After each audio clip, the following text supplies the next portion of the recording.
Hello and welcome to the DrivingMaul show. Hi, it's Paul. I'm here on my own this evening, and we have lots to go through tonight because we have not only got the Super Rugby final, but the Lions have played their first game, and we've had an All Blacks test. All Blacks not test, an All Blacks team or squad that has been announced to go through, as well as some correspondence that I need to reply to. So yes, if you want to get in touch with us, you can do through Facebook Messenger. If you want to send me some ideas of thoughts about rule changes or something like that you want to discuss, happy to receive those through the New Zealand Sport Radio Facebook page. You can send that way. Also, you can watch us on Facebook, YouTube, and or listen to us as a podcast as well. If you've watched the show live, you can join in the live chat as well with all of that kind of stuff. So let's go through, I guess, chronologically what we had from the weekend. First off, we had an international game. Well, is it an international game test, or what kind of is it? Which is one of the kind of problems. Look, according to Argentina, it's a test match because they capped their players. But according to the Lions, it's not a test match because they didn't cap their players. So, oh dearie. So why actually kind of is the game? Who knows? World Rugby doesn't have any kind of rules around this kind of thing as to what is and what isn't a test match. It does have some rules about what is a test match. That's basically between any two countries.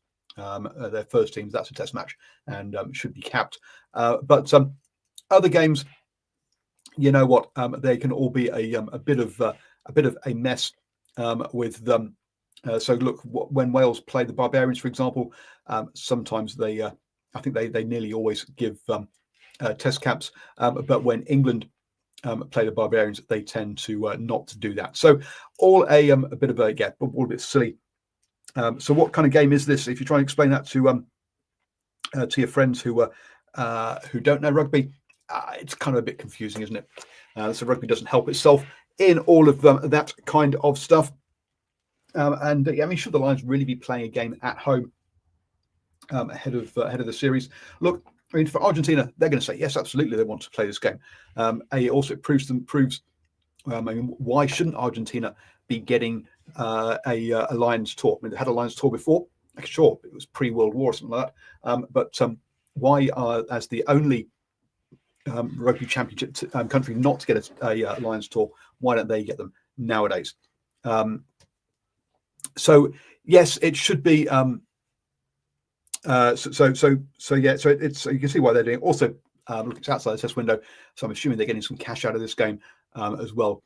So from that one, it's good.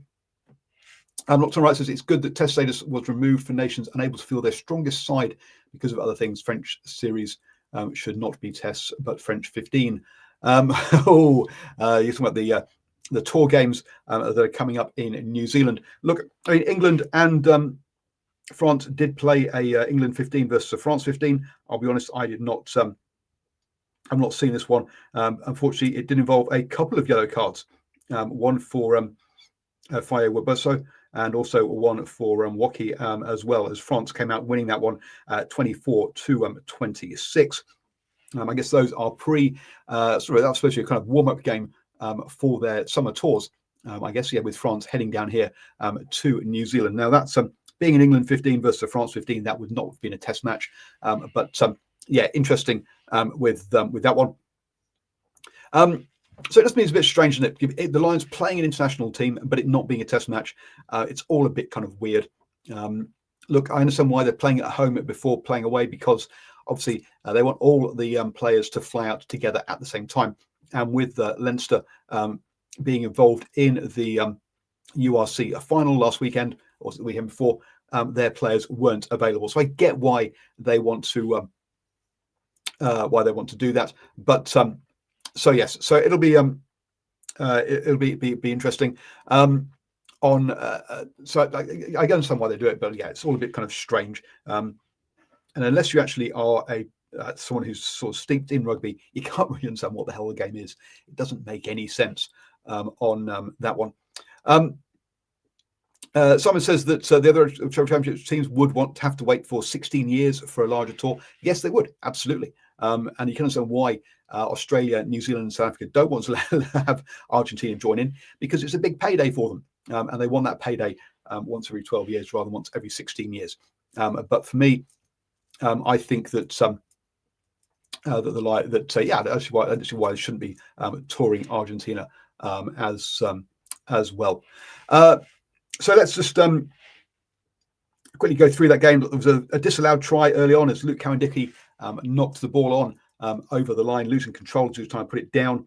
We had a couple of exchanges of penalties before we saw, as Nocturnal Rights has said in here, the Lions promising but need to work on defensive systems. Yes, their defensive system did get caught out as the Pumas went in for their first try out wide.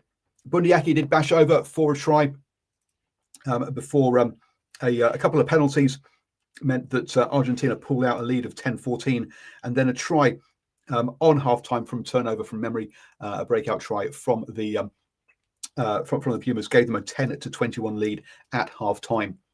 Funny how listening to the Attacking Scrum podcast, how they were kind of convinced that it would be kind of an even match until the benches were involved, and that because Argentina are missing players this one as well because of tied up in top 14, etc. That they thought the strength of the bench would be the thing that would send it to the Lions' way on that one. So yes, Tyburn then went through on a lovely line to score when it looked like. Oh, sorry, we had the penalty try first of the Clapster line out Maul that got the Lions back into it, and then Tyburn, after what it looked like really the Lions had butchered that try scoring opportunity, only for Cordero to go over again, showing some defensive issues for the Lions and for the Argentinians to win it 24-28. Good signs for the Pumas heading towards their July test, and then also on to the Rugby Championship. And also a good reminder to the Northern Hemisphere people, or the European people, that actually the URC actually the Pumas are a very good side on that one. Look, I'm not sure what to make of Henry Pollock. Real talent, but something is annoying about him. Lol, public school fees or something. Yes, well, I'm glad you don't find me annoying having gone to public school. But there we go with that one. Look, you got to remember that English rugby is tied, or rugby in England is tied historically with the public school system or the private school system in England. For the Lions, good to see them spreading the ball. I was really happy to see that from an attacking point of view, which is good. But defensively, a lot to work on. Look, these Lions players have a lot of these Lions players haven't even played with each other before, and let's be honest, the selection for this team was basically who is available, right? Rather than it being kind of okay, this is a good combination of players. Tuipulotu, wonderful player, but look, he's not an outside centre, is he? Let's be honest, he's an inside centre. So two inside centres there. Is Marcus Smith really the type of fullback that Andy Farrell is planning on playing in his testing? So look, a number of things here about this side means that this wasn't the perfect team by any stretch for the Lions. For Argentina, look again. This is their first time they've seen each other since November of last year. So look, of course they were going to be a bit rusty at times as well, and also they were missing some players as well. So, but yeah, good cookout, good fun thing to watch. Look, I was getting ready for work, and I missed the last bit of the game because I had to leave for work on Saturday morning, wasn't it? I think it was. So unfortunately, I didn't actually see all of that game. Coming into the live chat, we've got Simon and Toral Lights joining me, which is great to have you guys there. But Simon points out that the Asian rugby qualifiers this weekend, that Hong Kong beat Sri Lanka 70-7, and Korea narrowly beat the United Arab Emirates 38-36. So the Rugby World Cup qualification still ongoing on that one. He also points out that because the Fiji have been put into Tier 1 of the Nations League, that he thinks they've been given Tier 1 status because they're into Nations League 1. Look, Japan have been given Tier 1 status already, and in all honesty, what difference does it make whether you're a Tier 1 team or a Tier 2 team? Historically, Tier 1 has basically been if you're part of the Six Nations or the Rugby Championship. Giving Japan Tier 1 hasn't got them into the Rugby Championship, so I don't think it's actually really gained them anything in that. Maybe there's a difference in funding behind the scenes, but actually, yeah, just giving Fiji Tier 1 status, just a label, and in all honesty, doesn't make much about that one anyway. But yeah, look, with Fiji being in that Nations League 1, that means basically they'll be in the Rugby Championship because they've got to play all those teams, and we'll give them a lot more Tier 1 games. Obviously, it also means that Samoa and Tonga don't get any Tier 1 games for those years. But look, it's good for one team, or good for Fiji and Japan. It's not so good for everybody else who are Tier 2 nations, I think, as we've discussed previously. So that sort of wraps up the kind of stuff going on up north at the moment. Yes, I mean there was a top 14 final and the URC final, both of which I didn't pay any attention to be honest with you. Looking at actually no, sorry, the top 14 final is this coming weekend, isn't it? Between Toulouse and Bordeaux. On the URC side of things. Leinster beat the Bulls quite convincingly, and I think Jake White was making some complaints, or they made some noise about not being fair about how many internationals and how they got foreign players and stuff. Yeah, whatever. When you enter this competition, you understand what the rules are. So on that one, I don't think really he's got anything really to really sort of say on that one. It's just all just sounds like bad, like moaning about it after the event. So. At the weekend, we had the Super Rugby final between the Crusaders and the Chiefs. A whole bunch of moaning that the Chiefs had lost their qualifying final, or whatever it was, for that quarterfinal game, and therefore should they really be in the final? And what a mess the playoff structure was. Yes, that was predictable. The moment they announced the playoff structure, so it's always been a bad design. Let's be honest, from the absolute beginning. So, yes, a bit of a joke. The design of the whole thing, but hey, this is I guess this is the kind of thing that. And look, the head of or the CEO for Super Rugby has come on and said, yeah, it's about getting as many games as possible within the top the slot, not just for TV rights, but also for fans, because hey, there's not much of it, so let's have as much as possible. Yeah. How about we just have something that's understandable, folks, rather than anything else? To be honest with you, in that one, yeah. Hayden points out that the Chiefs 3 years in a row as bridesmaids, and Nocturne writes the Chiefs are too conservative in this one, and that they actually stopped running the ball during the finals series. Simon Hughes says he wasn't lying. He was lying if it wasn't for fans. It wasn't for fans. He said it was for TV. He said it was for both, but there you go. So a crazy loose start, really. The Chiefs couldn't take the kickoff, and it all became a bit. Oh, hey, we've got someone from Spain. That's good. Nice for you to join us. So it's it was all a bit of a mess to start off with. Look, the Crusaders had the first opportunity, but they knocked on in the 22.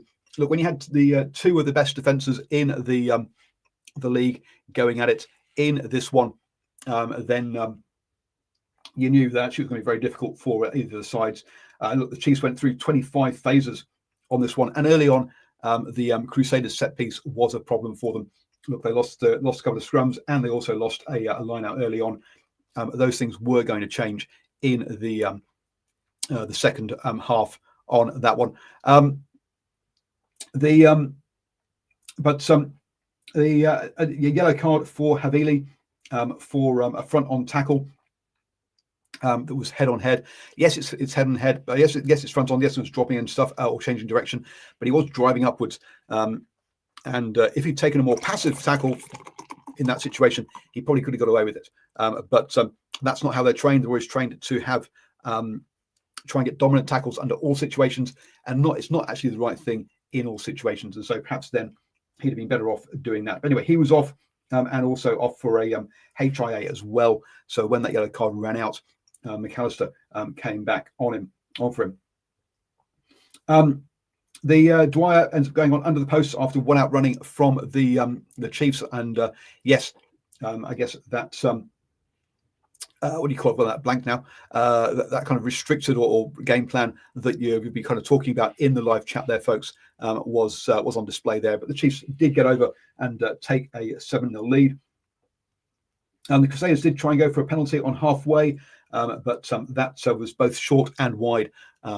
And was probably they went for it more to chew up the clock than any actual hopes of getting points. I think with that one. The Crusaders, number 8, so Walker-Leary, he also there was a tackle that looked high. He was lucky that it was just shoulder on shoulder. The commentators were going, well, there's nothing wrong with that. It shouldn't even be a penalty. It should be a scrum now. It's like, yeah, he got lucky with that one. He was high. Sure, it didn't hit the neck or anything, but I'm happy to keep going with the penalty for that one. You should be discouraging that kind of tackle because that was pure luck that there wasn't a head clash in that one. That wasn't skill from there.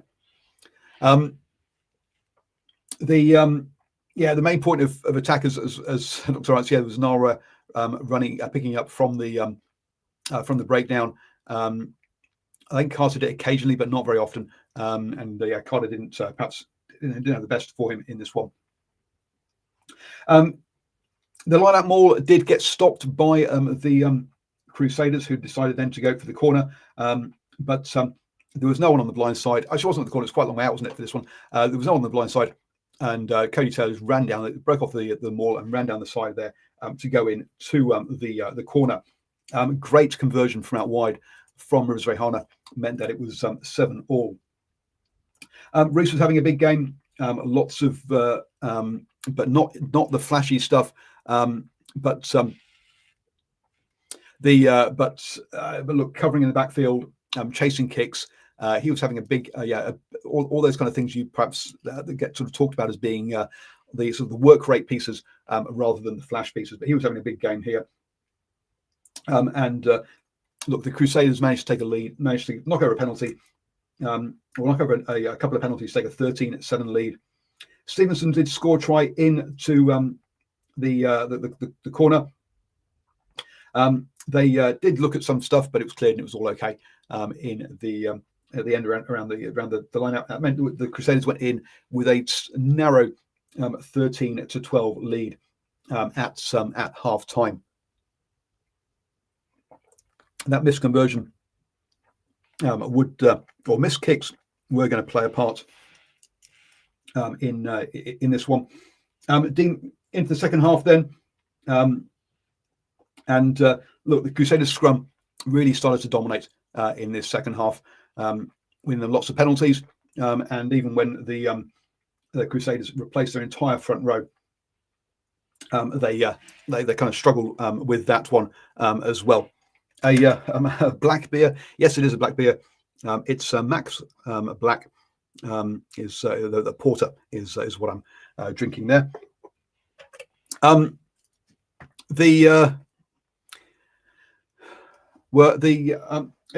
that one, the Crusaders sort of dominated that half. The Chiefs turnover and DMAC was tackled and offside. Takes the ball and scores. So it was a disallowed try for the Crusaders from memory. But a scrum penalty late on made it 16-12 and saw it to the end. So basically this game was won by the Crusaders scrum and by them being better under the high ball. Their kick chase was better, putting much more pressure on to the Chiefs. And so the Chiefs clearing, they weren't able to get the clearing kicks clean, and they were generally under pressure, and so we're giving up territory that way. And the Chiefs' kick chase was nowhere near as good, and so the Crusaders had much more time to catch the ball. They weren't fumbling the ball as much. And those work rate pieces and the scrum were the pieces that were really the difference in this. Look, the Chiefs scored more tries. They scored 2 tries to 1 in this one. And whilst look, they're giving up a lot of territory. If we look at the defense, 151 tackles by the Crusaders, 191 by the Chiefs. The Chiefs did have time with the ball. He said he doesn't understand why the Chiefs were box kicking the last 10 minutes. They were rubbish under the ball all game. Yeah, they weren't good under the ball all game. But again, I mean, how many line breaks did they manage to get? Only 2 clean breaks all game. They weren't breaking down that Crusaders defense either. And so they're really running out of options on that one. 11 missed tackles all game by the Crusaders, 16 by the Chiefs. So the tackling was very good in this one. But as I say, that's the winning. Every time there was a scrum, didn't matter whose putting it was, there was a good chance the Crusaders were going to get the ball. And so that plus that high ball stuff meant they win it, and they keep their unbeaten record in the playoffs down there in Christchurch. As mentioned, that also means that Clayton McMillan will leave the Chiefs, and pardon me, having not picked up a trophy. You do wonder where does that if he comes back as a and manages to get an All Blacks head coaching position, or All Blacks coaching position, how will he be thought of? Will he be thought of as like Ian Foster, having sort of not being able to do things as a Super Rugby coach, or will he be down as a successful Super Rugby coach who's got a bit unlucky in finals? Because let's be honest, his record. Look, I think the 2021 where there was a round robin and there were no playoffs, and it was they lost 8 games on the bounce. That was under Gatland, wasn't it? And I think Clayton McMillan took over after that. In 2021, for Super Rugby Aotearoa, they lost in the final to Crusaders, and then came 5th in the Trans-Tasman competition. But in that one, they played 5 games, won 4, lost 1. So hardly, they may have been 5th out of 8 teams, but it was hardly a bad tournament for them. The following year, in 2022, when Super Rugby Pacific started, they lost in the semi-finals to the Crusaders. 23, they lost in the finals to the Crusaders. Last year, they lost in the finals to the Blues, and this year they've lost in the finals to the Crusaders again. So Simon points out, Clayton McMillan did win the Division 2 championship of the Mitre 10 Cup. Yes, he did. That is very true. But as far as Super Rugby goes, look, he's taken them to 3 finals in. He's taken them to what's that? That's 4 finals in 5 seasons, in five tournaments. So that is a cracking delivery, in my opinion. Has he managed to get them over that final hurdle? No, but yeah, I think that's look. I think he's had a successful time at the Chiefs, and now heads over to Munster to be their head coach and to get some experience overseas. So it'll be interesting to see how he goes with the rest of his career. I wouldn't be surprised, to see him come back and potentially be a future All Blacks coach. He's been head coach of the Maori All Blacks and also of the All Blacks 15 as well. So clearly there is within New Zealand rugby circles, he is appreciated for this his standard of coaching, and so I wouldn't be surprised to see him coming back at some point.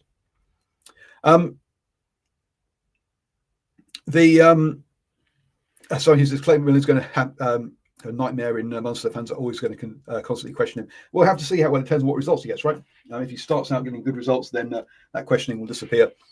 I think Razzie did pretty well at Munster. So they're not totally anti having foreign coaches from that point of view. So before we get on to the All Blacks, the squad, we've got some correspondence from Ken Thomas around the whole head clashing side of things. So let me just quickly read out what he's part of what he's talked about. But he says in recent weeks in Super Rugby, in the semi-finals, it's quite evident the rules around unintentional head clashes has become farcical. It's in his opinion, penalising of a defending tackling player with a yellow card, where an attacking player with the ball in hand dips into or otherwise tries to avoid a tackle, and is just as much responsible for his actions leading to the head clash in the first place. And so basically his point is, look, that the ball carrier basically gets away scot-free, and it's all on the defender, no matter what the ball carrier is kind of doing. And that he thinks that actually, that it's not really kind of fair on the defending player, and that perhaps we need to take another look at this. So his suggestions for the rule change is that his proposal is that referees, TMO, and doctor determine the extent of severity of a head clash. If deemed from players' safety point of view severe enough, both players immediately substituted with a view. Both players go off for a HIA to be tested.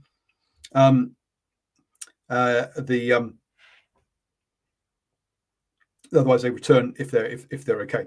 At the time, the head clash resumed play with the scrum, with the ball put into the team previously in possession. So basically saying, look, player safety side of things, they're taken off, they're looked after. The fouls, if it could go into review and and get bans later on. We keep the continuity of play with both set of the same number of players on the pitch, and therefore for spectators, it's an equal contest. He goes on a bit more about explaining some of the bits, but that's the gist of it. I guess this comes down to a kind of discussion I've had about this sort of stuff before. Who are the laws of the game for? Are they for the fans, or are they for the players? Now, the laws of the game apply from the very top, international, professional rugby, all the way down to club and amateur rugby as well. We don't have separate sets of laws. There are some, obviously you don't have a TMO at some club level and those sort of things. So to me, in some ways, I think actually we need to, but the professional game is so far removed from the amateur game nowadays, with the speed of play, the collisions, and what the players can do compared to your amateur player, that I actually think we probably are at a stage where, I think we have been for quite a while now, where we need separate laws for community rugby from professional rugby. So if we say we do that and we leave community rugby as it is, then okay, maybe the laws are about the spectators rather than the players. But otherwise, I would say actually the spectators, the laws shouldn't be made for the spectators, they should be made for players, because it's played by the community game. That's where 99% of the players are, and they're the people that have to be looked after.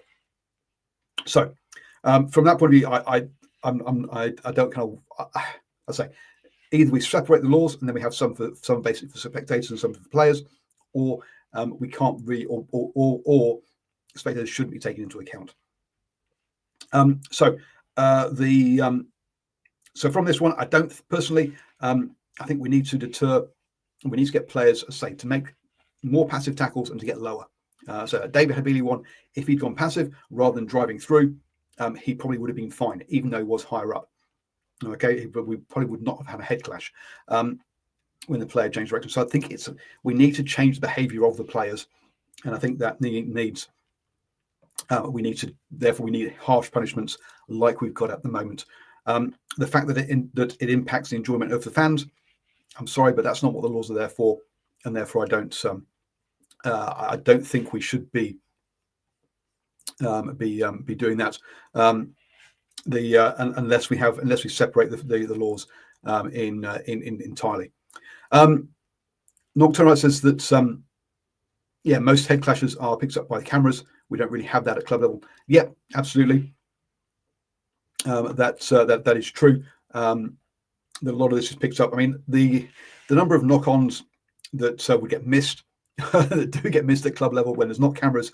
Some of these marginal lock-ons, boy oh boy, I do wonder if those should really be It should really be called, in all honesty. And I do remember one podcaster. His idea was actually that you're not allowed to deliberately throw the ball forward, but he was going to say, look, knock-ons, should remove them from the game. Just don't say knock-ons are fine, because there's little knock-ons at the base of a ruck.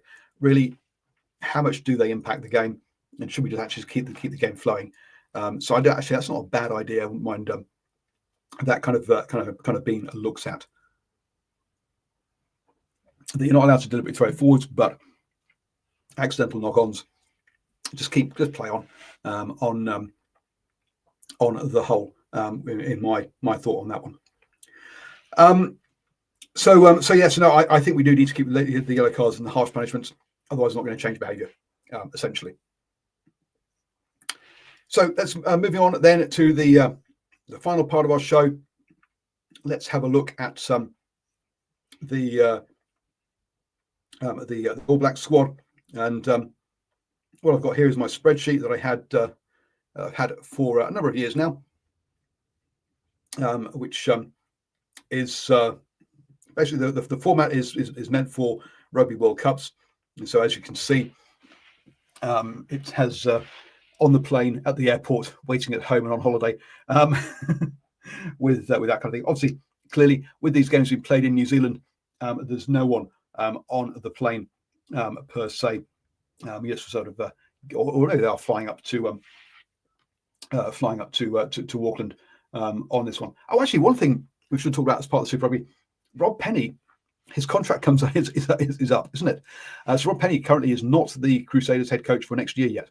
Actually, they do not have a head coach next year. So it's going to be interesting now. Look, a year ago, people were calling for his head and saying how he was the worst coach around, and that he should be got rid of. Nowadays, he's going to become champion. Look, it'll be really interesting to see how he if he does stay on. I think he probably will do, and it's nice to see someone who's gone through such a bad time. Be able to come around and finish and improve things. So that's look, I'm happy for Rob Penny on that one. He was never as bad as suggested. Is he as good as he is now? As suggested now, maybe not as well. But yeah, he's definitely done better than Blackadder did by actually getting a title. Let's be honest. So yes, this is the squad from last year, and as we have a chat, we'll look at updating it with you. The general headlines around it are that there's 5 new uncapped players. When you look at it, actually, all those guys have been in or involved with the squads already, pretty much. So it's not as sort of revolutionary in that one, in that form at all. And that Brody McAllister is an absolute bolter, apparently, on that one. So let's get into the hookers straight away then. So the hookers that have been named are Cody Taylor, Samasoni Tokuyaho, and Brody McAllister. If we look at the hookers from last year, Cody Taylor, George Bell, Brody McAllister, Asfa Amua. Now Amua is missing because he is not included because he is injured. And last year, Samasoni Tokuyaho was not part of it because he was injured. So you can see he's just basically cut. Samasoni's come back in now that he's fit. George Bell is the one that has missed out of this. I think Brody McAllister might have come in as an injury replacement. Obviously, look, he must have impressed last year. But to me, so for me, I don't think he's much as a bolter as people are suggesting.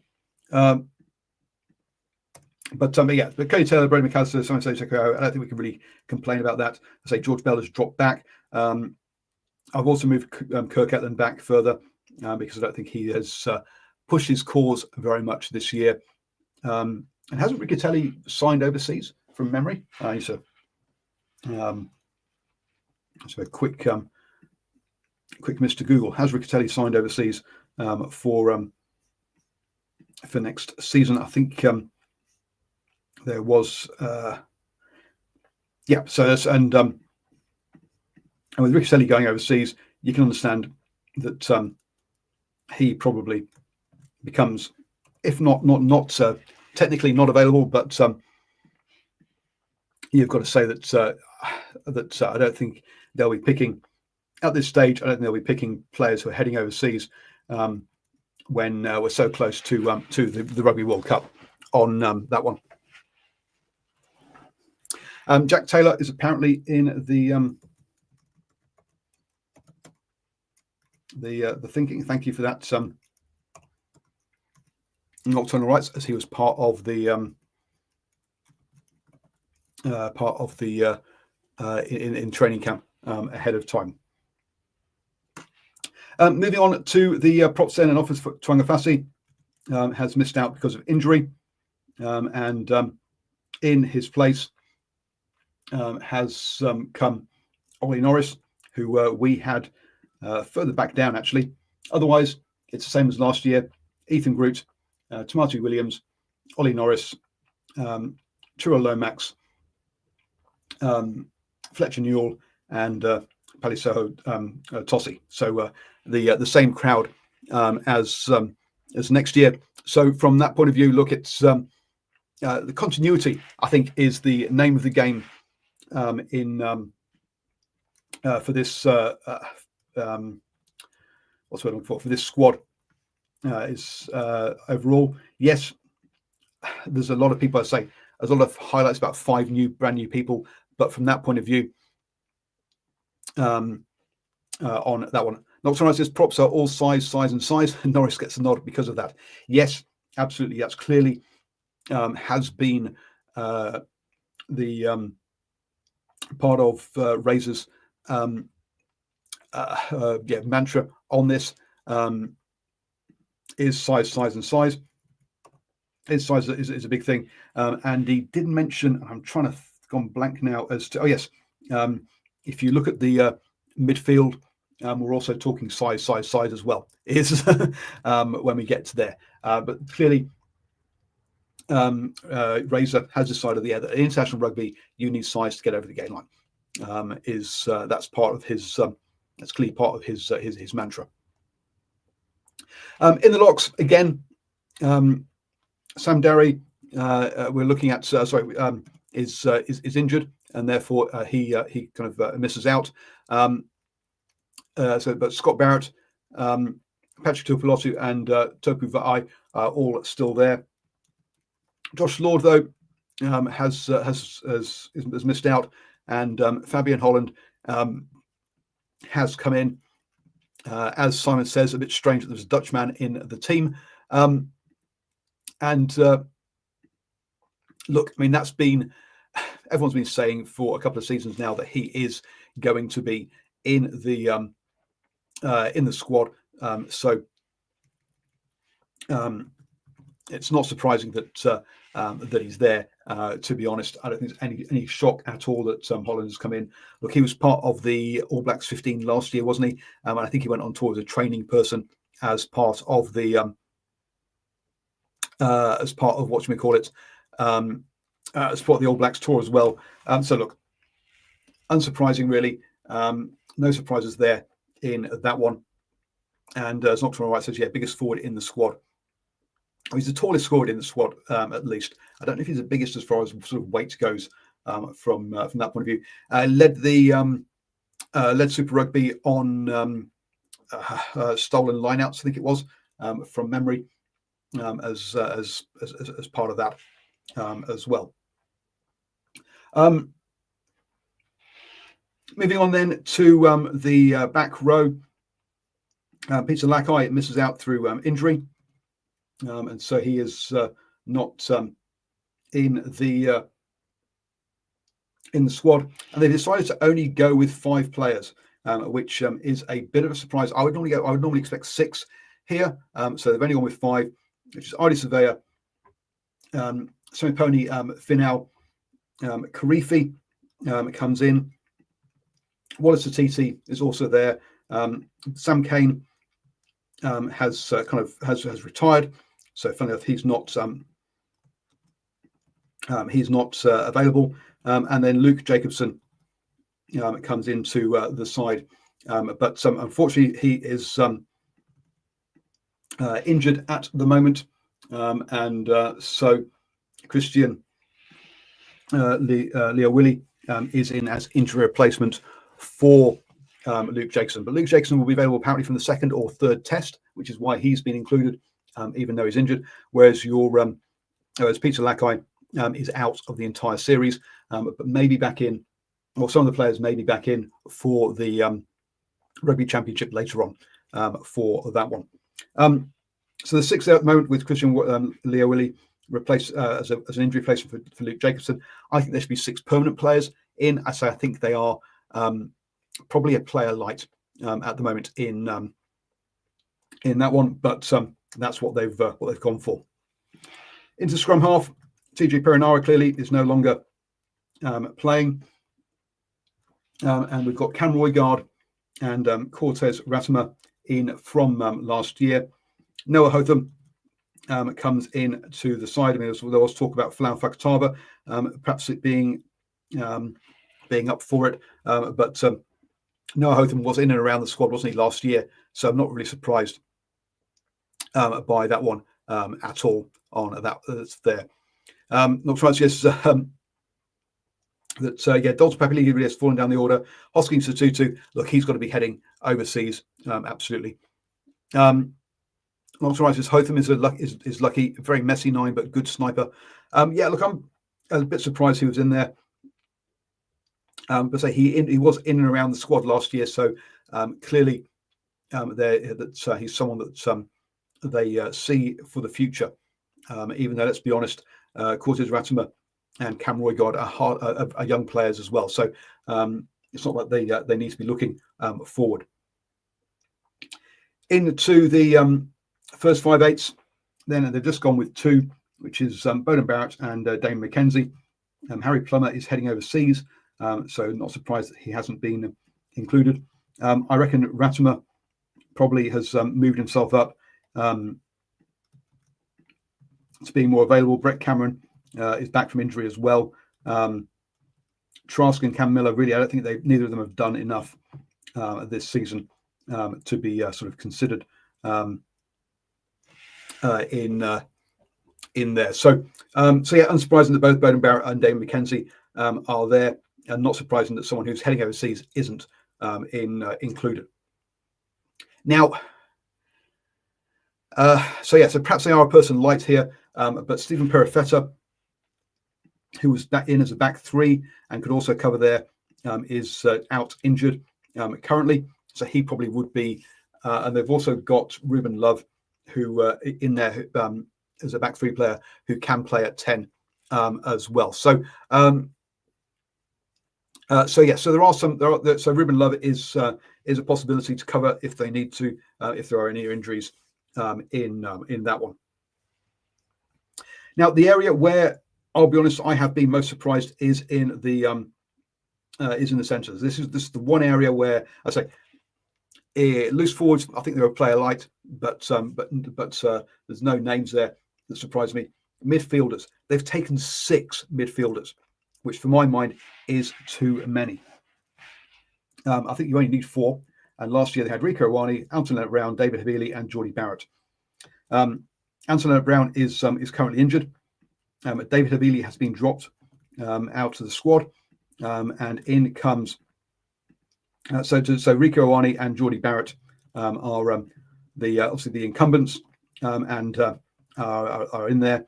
Quinn Tupaia has been brought in, who is a 12 who gets over the game line. But we've also had Tabitha Anawai, who has been brought in as well, and named as a midfielder, not as a winger. Obviously, he can cover wing, and they mentioned the fact that they have versatile players who can cover wing as part of that. But you can see Havili's been dropped, and Tupaia and Tabitha Anawai have come in. 2 guys who run at the line hard, replacing a ball-playing player there with that one. Anton Brown is included as one of the 6. Sorry, but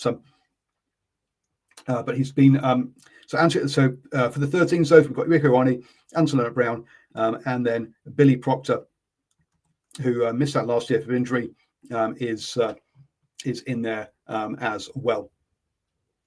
One player that I think has been a bit unlucky, who came back from injury and played well, was Umaga Jensen. Only had about 2 or 3 games at the end of the season, unfortunately for him. But I think he was really good for the Highlanders. For the Hurricanes when he was available. So I'm a bit surprised he hasn't. So I'm a little bit. I think he's been a bit unlucky. The fact that he hasn't managed to put on much time. I think AJ Lamb has played pretty well this year, but I think Daniel Rona probably is also in that second.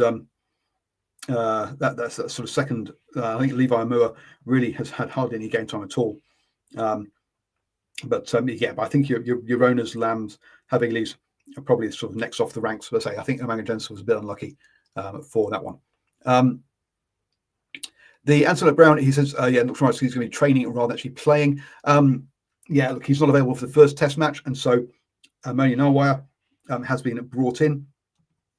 Now, replacing a midfielder with an injury replacement as a back 3 player, I think tells you that they've got too many centres in there, and they were actually thinking of some of those centres playing as back 3.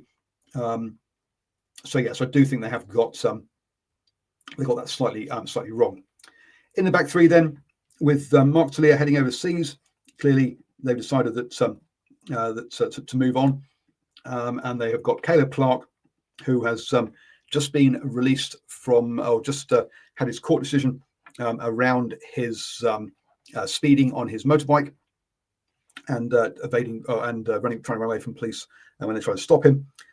He's had he's been released with no conviction, but he has also had his license taken off him for 12 months. So he got released with no conviction because it would impact his career. On that one, so another case where rugby players have managed to get away or managed to not get convicted because it will impact their career. I'm not sure that I fully agree with that kind of approach, but that's how the New Zealand legal system works. And look, he wasn't under influence of drugs or alcohol. He was, as soon as he realised he has been very remorseful. I think in this case, it's perhaps it's not as bad as some of the some of the other ones. While some rights is his first offence for Clark, it is, but he did also have something like 5 points on his license already. So it's not like he had a clean driver's license on this one. So anyway, look, I think he's generally normally it's got his head screwed on normally. So I think it was hopefully a one-off thing rather than actually a symptom of his behaviour. So I'm not that fussed about this one. I think there have been much worse and much more onerous, much more egregious ones that have been given off than this. Also in there then are Will Jordan and Ruben Love.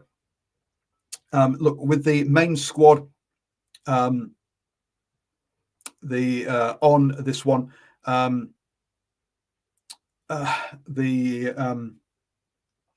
only 2 wingers, I think a balance between centre and back 3 is wrong. I think what it shows is that actually they haven't got a clue, or they really don't know. Sorry, haven't got a clue. Is a bit overly harsh. Is that they really are that they're not certain as to what they want their midfielders to be at this point.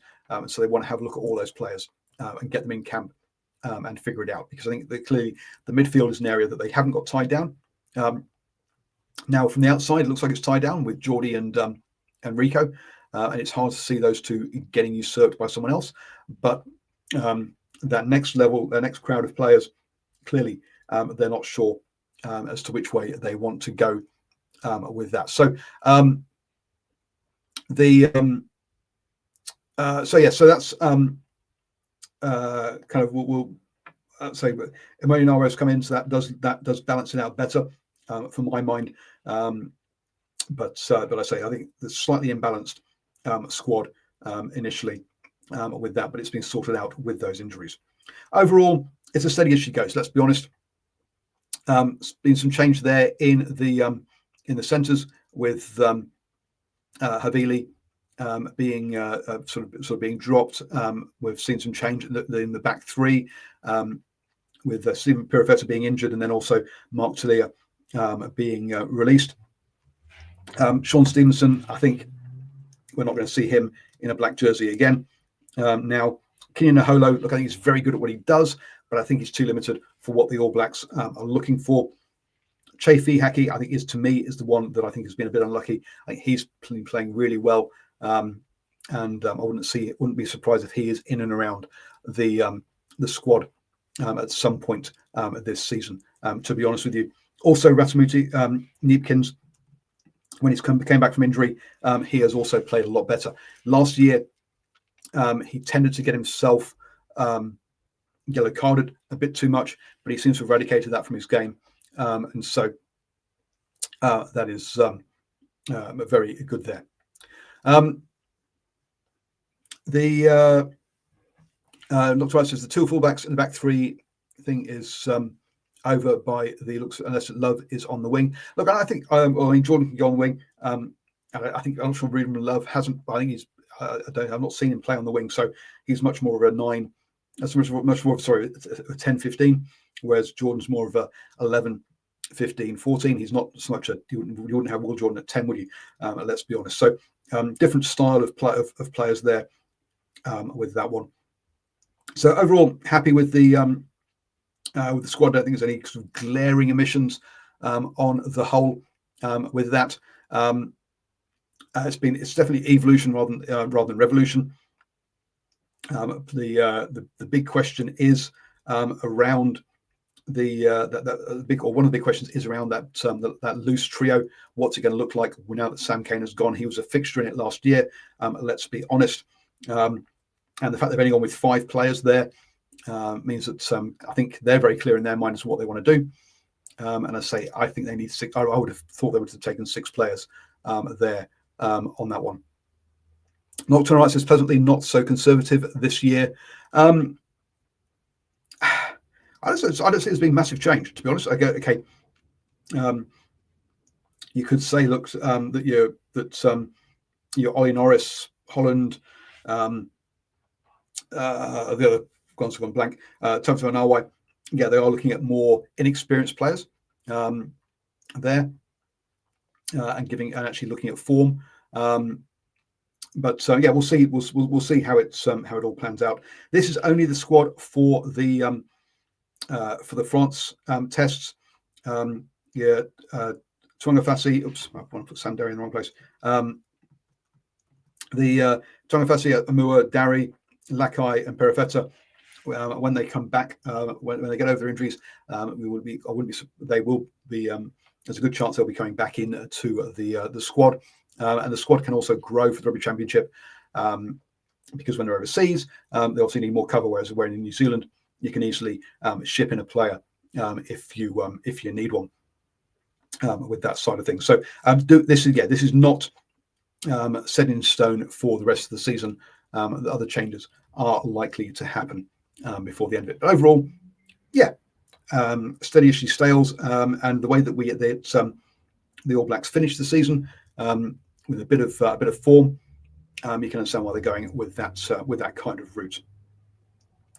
So there we go. That's the All Black squad there. I don't think there's a real bolter. Toto Anawai to me is actually a bit of a bolter. I'm surprised he made it in. I thought that that they probably already. I thought it was going to be a Barrett and Havili. I thought they're going to stick with what they got, but. Yeah, I'm happy he is in there. I think he has been a revelation in that 12 jersey, and we'll see if he actually gets any game time, because that's the problem, isn't it? Also, with the sort of new players and fringe players in it, your players like your Fabian Hollands, your Brody McAllister, they've been in the squad already. They know kind of the systems and things. Whereas I think the learning curve for someone like Toto Anawai is going to be much higher. For him, who hasn't been in the environment before, so I think so less likely from that point of view to get game time. I would think. Anyway, guys, thanks for joining me. With that, I'll be back next week to talk more rugby. What have we got going on between now and then? The Japan 15 versus the New Zealand Maori. is taking place on Saturday, as well as the Force taking on the British and Irish Lions, and also South Africa taking on the Barbarians this coming weekend. I don't know if that last one will be on Sky, but the other two we should be able to get and watch at the very least. So stay safe, folks. Have a good week, and I'll catch you all next Monday.